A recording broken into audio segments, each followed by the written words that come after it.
الحمد لله نحمده ونستعينه ونستغفره ونؤمن به ونتوكل عليه ونعوذ بالله من شرور أنفسنا ومن سيئات أعمالنا من يهده الله فلا مضل له ومن يضلله فلا هادي له ونشهد أن لا إله إلا الله وحده لا شريك له ونشهد أن سيدنا ونبينا ومولانا محمدا عبده ورسوله صلى الله تعالى عليه وعلى آله وأصحابه وبارك وسلم أما بعد فأعوذ بالله من الشيطان الرجيم بسم الله الرحمن الرحيم ألم يعلم بأن الله يرى وقال رسول الله صلى الله عليه وسلم أن تعبد الله كأنك تراه فإن لم تكن تراه فإنه يراك أو كما قال عليه الصلاة والسلام हजरत उलामाए carrom मोहतरम हाजिरीन এলাকার সর্বস্তরের মুসলমান ভাইয়েরা আমার আশপাশের বাড়িঘরে পর্দার আড়ালে বসা আমার মা ও বোনেরা মানুষের জীবনের সর্বস্তরে সকল কাজের জন্যই কিছু নিয়ম নীতি আছে। মানুষের জীবনে এমন কোনো কাজ নাই যার জন্য কোনো নিয়ম নীতি নাই।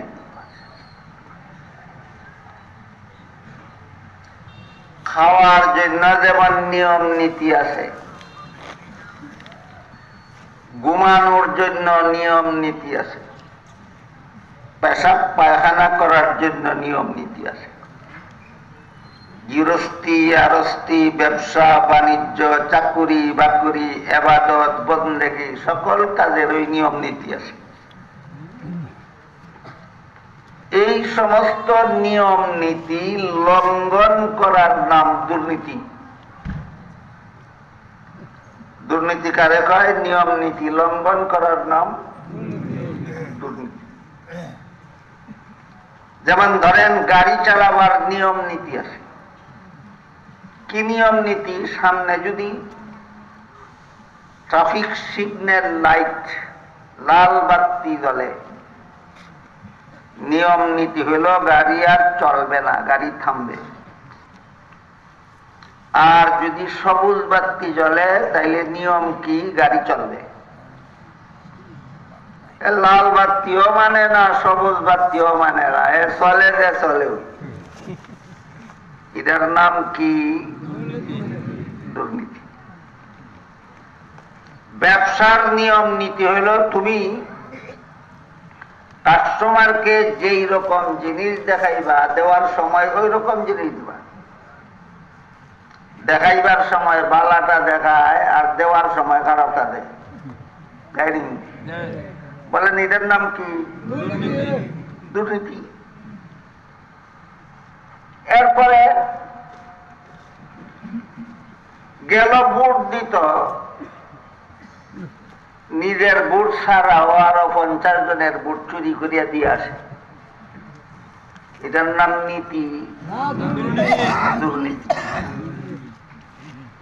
এই দুর্নীতি ইসলামের বিধানে হারাম। সকল প্রকার দুর্নীতি ইসলামের বিধানে হারাম। এই দুর্নীতি মানুষ কেন করে? নিয়ম নীতি জীবন পথে, জীবনে চলার পথে বিভিন্ন কাজে কর্মে মানুষ নিয়ম নীতি লঙ্ঘন করে। দুর্নীতি কেন করে? তুচ্ছ স্বার্থের লোভে পড়ে। দুর্নীতি কেন করে? তুচ্ছ স্বার্থের লোভে পড়ে। এই তুচ্ছ স্বার্থের লোভে পড়ে দুর্নীতি করে মানুষ যে গুনাহ কামাই করে, এই গুনার অনিবার্য পরিণতি হল জাহান্নামের ভয়ঙ্কর শাস্তি। দুর্নীতির পরিণাম, দুর্নীতির সাজা জাহান্নাম। দুর্নীতির সাজা জাহান্নাম। এই জন্য রাসূল করিম সাল্লাল্লাহু আলাইহি ওয়াসাল্লাম ধর্মের প্রতিটি কাজেরও নীতি শিক্ষা দিয়েছেন। না, ধর্মের কাজে কোনো নীতি নাই। সংসারের প্রতিটি কাজেও রাসূল নীতি শিক্ষা দিয়েছেন। সংসারের কাজের মধ্যে একটা কাজ হইল রাতের ঘুম। রাসূল নীতি শিক্ষা দিয়েছেন, এশার নামাজ পড়ার আগে ঘুমাইতে নিষেধ করেছেন। যে নীতি, রাসূলের শিক্ষা দেওয়া নীতি ঘুমের বেলায়। এক হাদিসে উল্লেখ আছে, রাসূল করিম সাল্লাল্লাহু আলাইহি ওয়াসাল্লাম বলেন, যেই ব্যক্তি এশার নামাজ জামাতের সাথে পড়ে ঘুমায়, অর্ধেক রাতের ঘুম তার ইবাদতে লেখা হয়ে যায়। আবার ফজরের আগে ঘুম থেকে জাগে, ফজরের নামাজটাও জামাতের সাথে পড়ে, বাকি অর্ধেক রাতের ঘুমও তার ইবাদতে লেখা হয়ে যায়। কাজেই যেই ব্যক্তি এশার নামাজ জামাতের সাথে পড়ে ঘুমাইল আর ঘুম থেকে জাগার পরে ফজরের নামাজ জামাতের সাথে পড়ল, এই লোক সারা রাত যত ঘুম ঘুমাইল, সারা রাতের ঘুম তার ইবাদতে লেখা হয়ে গেল। কাজেই রাতের ঘুমের বেলায় রাসূলের নীতি হইল, এশার আগে ঘুমাইও না, ফজরের সময় ঘুমাইয়া থেকো না। এশার আগে কেউ ঘুমাইবে না, ফজরের সময় ঘুমিয়ে থাকবে না। রাতের ঘুমানির বেলায় রাসূলের নির্ধারিত নীতি, রাসূলের নির্ধারিত বিশেষ করে রাসূলের নির্ধারিত নীতিকেই রাসূলের সুন্নাত বলা হয়। আমরা যদি সুন্নাত মতে ঘুমাইতে চাই, রাসূলের নীতি মতে ঘুমাইতে চাই, এশার আগে ঘুমাবো না এশার পরে? ফজরের সময় ঘুমিয়ে থাকবো না ফজরের আগে ঘুম থেকে জাগবো? ঘুমের বেলায় রাসূলের নীতি। খাওয়ার বেলায় রাসূলের নীতি হলো ডান হাতে খাও, বাম হাতে যে খায় রাসূল বলেন তার সাথে শয়তানে খায়। বাম হাতে যে খায় তার সাথে শয়তানে খায়। যারা বাম হাতে খায় এরা নীতিশীল না দুর্নীতিবাজ? দুর্নীতিবাজ। তোমার খাওয়ার সাথী শয়তান। আপনাদের নবী মিথ্যা বলেন? আপনাদের নবী বলেছেন যে বাম হাতে খায় তার সাথে শয়তানে খায়। উদাহরণগুলি বুঝে থাকতে বলেন, খাওয়ার বেলায়, ঘুমের বেলায়, সংসারের কাজকর্মের বেলায়, পেশাব পায়খানা করার বেলায় রাসূল বলেন, লা তাস্তাকবিলুল কিবলাতা ওয়া লা তাস্তাদবিরুহা। কিবলা সামনে নিয়ে অথবা কিবলা পিছন দিয়ে পেশাব পায়খানা করবা না। কাজে পেশাব পায়খানা করার কোনো নীতি নাই। কিবলা সামনে নিয়ে পেশাব করা যাবে না, কিবলাকে পিছন দিয়ে পেশাব পায়খানা করা যাবে। এইভাবে সংসারের সকল কাজে রাসূলের নির্ধারিত নীতি আছে। তেমনি ভাবে ধর্মের সকল কাজেও রাসূলের নির্ধারিত নীতি আছে। ধর্মের এক সবচেয়ে বড় কাজ হইল নামাজ। ধর্মের যত কাজ আছে এর মধ্যে সবচেয়ে বড় কাজ নামাজ। কোন নীতি নাই। উযু লাগবে নামাজের আগে, 13 ফরজ আদায় করতে হবে, 15টা ওয়াজিব আদায় করতে হবে, অনেক অনেকগুলি সুন্নত আছে, সেই সুন্নত গুলি পালন করে নামাজ পড়া, এটা নামাজের বেলায় নীতি। যত নিয়ম ইবাদত বন্দেগীর বেলায় রাসূল যত নিয়ম নীতি নির্ধারণ করে দিয়েছেন, এইগুলিকে আপনারা বাংলায় বলতে পারেন নীতি, আর ইসলামের পরিভাষায় নবীর সুন্নত, নবীর সুন্নত, নবীর তরিকা। নামাজের বেলায় রাসূলের নীতি আছে, রোজার বেলায় রাসূলের নীতি আছে। যারা ধর্মের কাজ করে রাসূলের নীতি মানে না, এদেরকে রাসূল বলেছেন বেদাতি। এরা কি? বেদাতি। ধর্মের কাজ করে কিন্তু মন গড়া, রাসূলের নীতি মানে না। যেমন 5 বেলার নামাজের জামাতের জন্য রাসূলের নীতি হইল আযান দেওয়া, রাসূলের নীতি হইল ইকামত দেওয়া। ঈদের নামাজ এর জামাতের জন্য আযান দেওয়াও রাসূলের নীতিতে নাই, ইকামত দেওয়াও রাসূলের নীতিতে নাই। এখন যদি কেউ ঈদের নামাজেও আযান দেয়, ঈদের নামাজের জামাতে ইকামত দেয়, নীতিশীল না দুর্নীতিবাজ? সংসারের কাজে না ধর্মের কাজে দুর্নীতিবাজ? ধর্মের কাজে দুর্নীতিবাজ। তারপরে দেখেন জানাজার নামাজে আযানও নাই, ইকামতও নাই, রুকুও নাই, সিজদাও নাই, কোরআন তেলাওয়াতও নাই। সবগুলি কিন্তু সবের কাজ, কিন্তু রাসূলের নীতিতে নাই। জানাজার নামাজের নবীর নীতি মতো আযান নাই, ইকামত নাই, রুকু নাই, সিজদা নাই, কোরআন তেলাওয়াত নাই। তারপরে যদি কেউ এগুলি করে, নীতিশীল না দুর্নীতিবাজ? দুর্নীতিবাজ। এইভাবে যে কোনো কাজ নিয়ম নীতি, যে কোনো কাজে নিয়ম নীতি লঙ্ঘন করার নাম দুর্নীতি। ধর্মের ব্যাপারে যারা নিয়ম নীতি লঙ্ঘন করে এদেরকে আল্লাহ রাসূল বেদাতি বলেছেন। বেদাতি, ধর্মের কাজের নিয়ম নীতি যারা লঙ্ঘন করে এরা বেদাতি।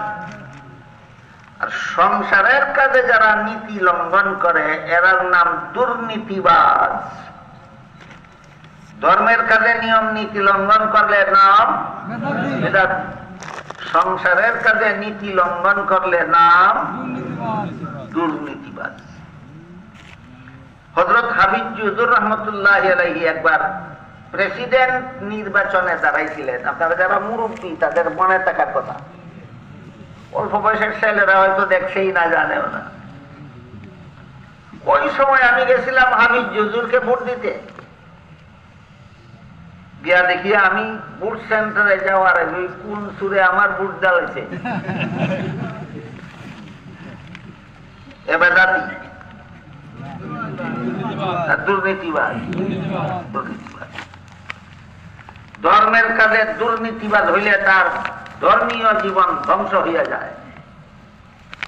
সংসারের কাজে দুর্নীতিবাজ হইলে তার দুনিয়ার জীবন ধ্বংস হইয়া যায়, সমাজ ধ্বংস হইয়া যায়।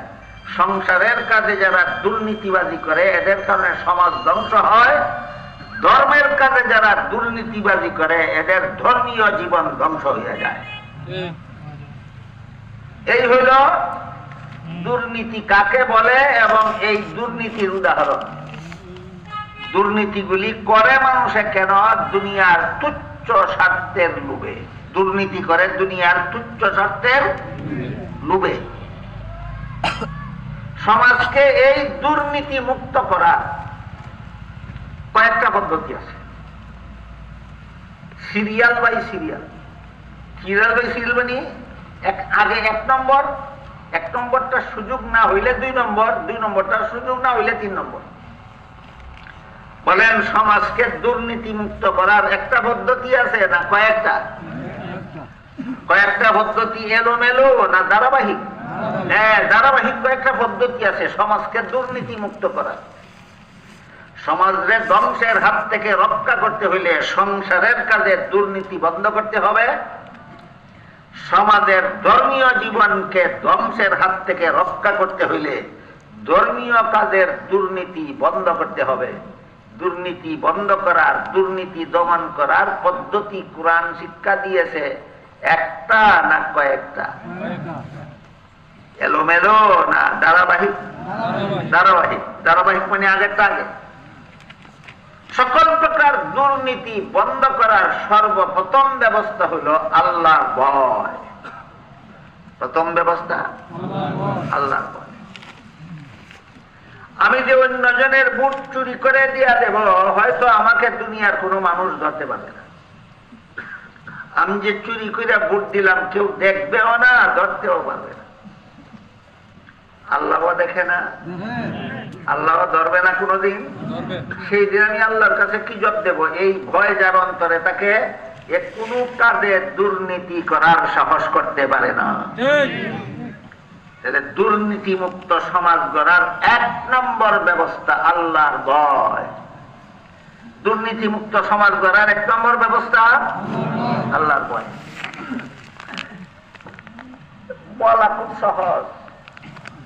দুর্নীতি মুক্ত সমাজ গড়ার 1 নম্বর ব্যবস্থা আল্লাহর ভয়। এটা মুখে চামড়ার ঠুটে বলা 3 সেকেন্ডের কাম, কিন্তু এটা হাসিল করা, অর্জন করা, অন্তরে আল্লাহর ভয় হাসিল করা জীবন সাধনার কাজ। আল্লাহর ভয় অন্তরে হাসিল করতে হইলে জীবন ভর সাধনা করতে হয়। জীবন ভর সাধনা করতে হয়। সাধনাটা আল্লাহ কোরআনে কিভাবে শিক্ষা দিয়েছেন দেখেন। আল্লাহ বলেন, ইয়া আইয়ুহাল্লাযীনা আমানুত্তাকুল্লাহা ওয়া কুনু মা'আস সাদিকিন। এর মর্মার্থ হইল, হে মুমিন মুসলমানগণ, আল্লাহর ভয় অন্তরে স্থাপন করো। আর আল্লাহর ভয় অন্তরে স্থাপন করার একমাত্র ব্যবস্থা হলো আল্লাহর ভয় যাদের অন্তরে আছে তাদের সঙ্গ লাভ করো। আল্লাহওয়ালাদের সাথে চলাফেরা করো, আল্লাহওয়ালাদের সাথে উঠা বসা করো, আল্লাহওয়ালাদের সাথে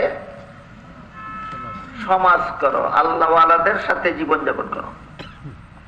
বলেন, আল্লাহর ভয় অন্তরে থাকা হইল দুর্নীতি মুক্তির প্রথম ব্যবস্থা। এমনি হাসিল হয় না আল্লাহওয়ালাদের সঙ্গ লাভ করলে হাসিল হয়? আল্লাহওয়ালাদের সংস্রবে যাও, আল্লাহওয়ালাদের কাছে বসো। অনেকে বুঝে আসে না আল্লাহওয়ালাদের কাছে বসলে কি হয়, কি লাভ হয়, কিভাবে লাভ হয়। আমি আপনাদের একটা উদাহরণ দিয়ে বুঝাই।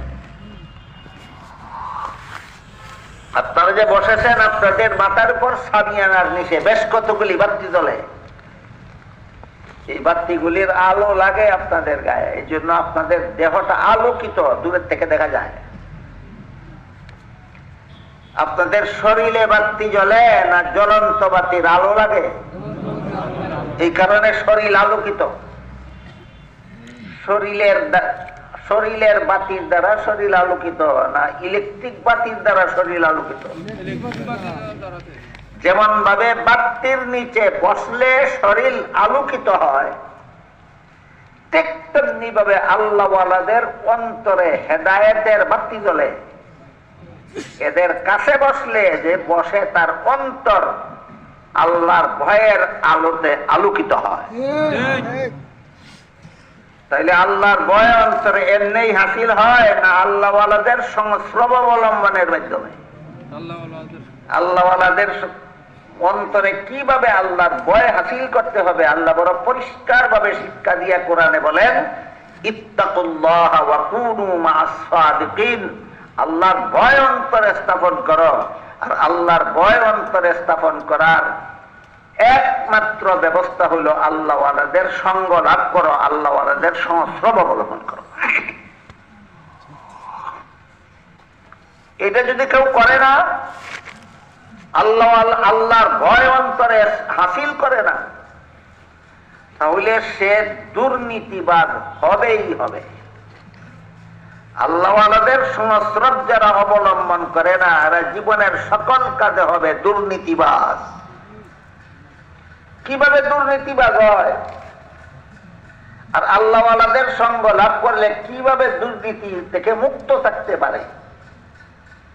একটা ঘটনার মাধ্যমে আমি আপনাদের সেই উদাহরণটা বুঝাতে চাই। হযরত উমর ফারুক রাদিয়াল্লাহু তাআলা মরুভূমির রাস্তা দিয়ে যাচ্ছিলেন কোথাও, সাথে খাওয়ার মতো কিছু নাই, পেটে লাগলো বিশাল বড় খিদা। মরুভূমি মানে আশেপাশে বাড়ি ঘর নাই, দোকান ফাটো নাই, খানা জোগাড় করার কোনো ব্যবস্থা নাই। এমত অবস্থায় খলিফা উমর দেখেন একটা রাখাল ছেলে এক পাল ছাগলের রাখালি করে মরুভূমিতে। ওই রাখাল ছেলে তার পালের একটা ছাগলের দুধ দোহন করে পান করত। খলিফা উমর রাখাল ছেলের কাছে গিয়া বললেন, রাখাল ভাই, দেখলাম তুমি একটা ছাগলের দুধ দোহন করে পান করেছ, আমার পেটে বড় খিদা, আর একটা ছাগলের দুধ দোহন করে আমাকে দেওয়া, একটু আমি পান করি। রাখাল ছেলে খলিফা উমরের নাম তো জানে, কিন্তু দেখে নাই কোনদিন। এই জন্য উনি যে খলিফা উমর, রাখাল ছেলে চিনতে পারছে না। তাই রাখাল ছেলে খলিফা উমরকে একজন সাধারণ মুসাফির মনে করিয়া বলল, মুসাফির ভাই, এই ছাগলের পালের মালিক আমি নই, আমি মালিকের বেতনভোগী চাকর। মাস শেষে মালিকে দেব নগদ টাকা দিবে, সেটাও আমার বেতন। আর রাখালি করার সময় পেটে খিদা লাগলে একটা ছাগলের দুধ দোহন করে পান করি, সেটাও আমার বেতন। তুমি যেহেতু আমার মালিকের বেতনভোগী চাকর না, কাজেই মালিকের অনুমতি ছাড়া আমি তোমাকে এক ফোঁটা দুধও দিতে পারবো না। রাখাল ছেলের জবাবে খলিফা উমরের পেটের বুক গেল, ক্ষুধার পেট বসনে বলে, কিন্তু এতে খলিফা উমর দুঃখিত হইলেন না, বরং এই ভেবে খলিফা উমর মনে মনে আনন্দিত হইলেন যে আমার পেটের খিদা গেলে গেল, না গেলে নাই। আমার দেশের একটা রাখাল ছেলে যে এত বড় আমানতদার, যে তার মালিকের অনুমতি ছাড়া মাল কেউ দেয় না, এতেই আমার আত্মাটা তুষ্ট। কিন্তু আমানতদারির কারণে এই কথা বলল, নাকি আমাকে ধোঁকা দেওয়ার জন্য বলল? এই লোকটা কি সত্যই নীতিশীল না দুর্নীতিবাজ, তাকে আমার পরীক্ষা করতে হবে। রাখাল ছেলে নীতিশীল না দুর্নীতিবাজ, সত্য কথা বলেছে না আমাকে ধোঁকা দেওয়ার জন্য মিথ্যা বলেছে, পরীক্ষা করতে হবে। আপনারা কি মনে করেন, মিথ্যা বলা নীতি না দুর্নীতি? মানুষকে ধোঁকা দেওয়া নীতি না দুর্নীতি? মানুষের সাথে চক্রান্ত করা নীতি না দুর্নীতি? বাংলাদেশের কোন মুসলমানে করে দুর্নীতি? মুসলমানে করে না। আমার এতক্ষণের কথা যারা বুঝেছেন বলতে হবে, মুসলমান হওয়ার পরেও দুর্নীতি করে কেন? অন্তরে আল্লাহর ভয় নাই। আল্লাহর ভয় নাই কেন? আল্লাহওয়ালাদের সঙ্গ লাভ করে নাই। আল্লাহর ভয় নাই কেন? আল্লাহওয়ালাদের সঙ্গ লাভ করে নাই।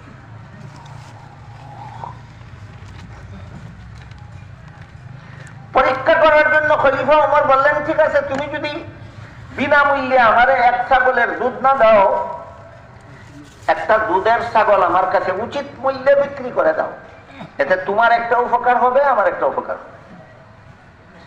আমার উপকার এই হবে যে আমি কিনে নেব উচিত মূল্যে, এখন ওই ছাগলের দুধ দোহন করবো, পান করবো, আমার পেটের খিদা নিবারণ হবে, এটা আমার উপকার।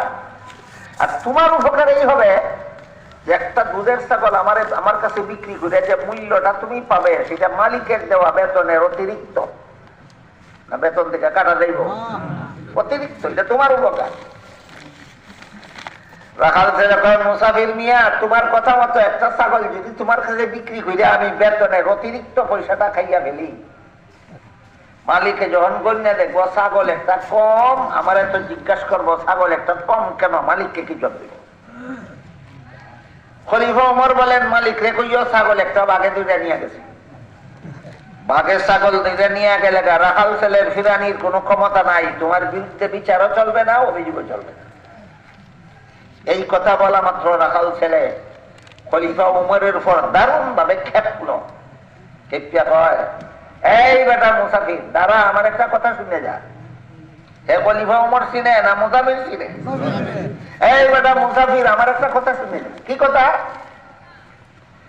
আমি আমার মালিকের বিশ্বস্ত চাকর, মালিক আমার বিশ্বাস করে। আমি যদি কই ছাগল একটা বাঘে ধরে নিয়ে গেছে, 100 ভাগ বিশ্বাস করবে, আমার বিরুদ্ধে কোনো অভিযোগও দিবে না, বিচারও দায়ের করবে না, কিন্তু তুই বল, শেষ বিচারের দিন আল্লাহ যখন জিজ্ঞাসা করবেন ছাগলটা কি করছিলে, তখন কি জবাব দিবে? এই রাখাল ছেলেটা ছিল দুর্নীতিবাদ না নীতিশীল?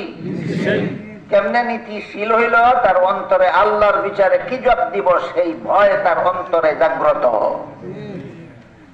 আল্লাহর বিচারে কি জবাব দিব এই ভয় যার অন্তরে জাগ্রত, সে কোনোদিন দুর্নীতি করার সাহস করতে পারে না। তাহলে দুর্নীতি মুক্ত সমাজ গড়ার 1 নম্বর ব্যবস্থা আল্লাহর ভয়। আরেকটা ঘটনা বলতে আপনি, হযরত ইউসুফ আলাইহিস সালামের সাথে জিনা করার জন্য জুলাইখা একটা খাস কামরা লিয়ে গেল, রাজকীয় ভাবে সুসজ্জিত। এই কামরার ভিতরে ইউসুফ জুলাইখা দুইজন ছাড়া দুনিয়ার আর কোনো মানুষ ছিল না। ইউসুফ আলাইহিস সালাম সেখানে ঢুকে দেখলেন কামরার এক পাশে কোনো একটা কিছু পর্দা দিয়ে রেখে রাখছে। এই যে আপনারা এখানে পর্দা দেয় এইভাবে কি আছে দেখা যায় না এরকম। ইউসুফ আলাইহিস সালাম জুলাইখারে জিজ্ঞাসা করলেন, তোমার কামরার ভিতরে এক পাশে পর্দা দিয়া কি রেখে রাখছো? জুলাইখা কয়, আমি যেই দেবতার পূজা করি ওই দেবতা রেখে রাখছি। কি রেখে রাখছে? দেবতা, মূর্তি। ইউসুফ বলেন, তুমি তো এটার পূজাই করো, রেখে রাখলে কেন? জুলাইখা বলে, আমি এখন তোমার সাথে জিনা করব। যে দেবতার পূজা করি তার সামনে জিনা করতে আমার লজ্জা হয়, এই জন্য রেখে রাখছি। ইউসুফ বলেন, তোর পূজার মূর্তির সামনে আমার সাথে জিনা করতে তোর লজ্জা হয়, এই কারণে রেখে রাখছস? না ডাকলে, না ডাক্কা জিনা করলে কি মূর্তি দেখবে? না ডাক্কা জিনা করলে, মূর্তির সামনে জিনা করলে কি মূর্তি দেখবে? জুলাইখা কয় না, এটারে তো ডাকলেও দেখে না, না ডাকলেও দেখে না। ইউসুফ বলেন যে এটারে ডাকলেও দেখে না, না ডাকলেও দেখে না, এটারে ডাকার দরকারটা কি ছিল? এটারে তো না ডাকলেও দেখবে না। কয় আমার মূর্তি যদিও দেখে না, তার সামনে জিনা করলে দেখবে না, কথা ঠিক। কিন্তু যে কারিগরে মূর্তিটা বানাইছে চৌকের মধ্যে দেখার ভঙ্গিটা বানাইছে। আমরা আঞ্চলিক ভাষায় কয় যেমন বোঝা যায় সাইয়া রুচি, যেমন বোঝা যায় সাইয়া রুচি। এই ভঙ্গিটার কারণে আমার লজ্জা হয়, দেখি মূর্তি সাইয়া রুচি কেমনে জিনা করি। ইউসুফ আসলাম বলেন, এই জুলাইখা, তোর পূজার মূর্তির চোখের মধ্যে শুধু দেখার ভঙ্গি আছে, আসলে দেখে না। তারপরে যদি ঈদের সামনে আমার সাথে জিনা করতে তোর লজ্জা হয়, আমার আল্লাহ যে আসলেই দেখে, তার সামনে কোন সাহসে তোর সাথে জিনা করবো? জুলাইখার সাথে জিনা করার থেকে, জিনা করার মতো দুর্নীতির থেকে ইউসুফ ইসলাম বাঁচলেন কোন জিনিসের কারণে? আল্লাহর ভয়।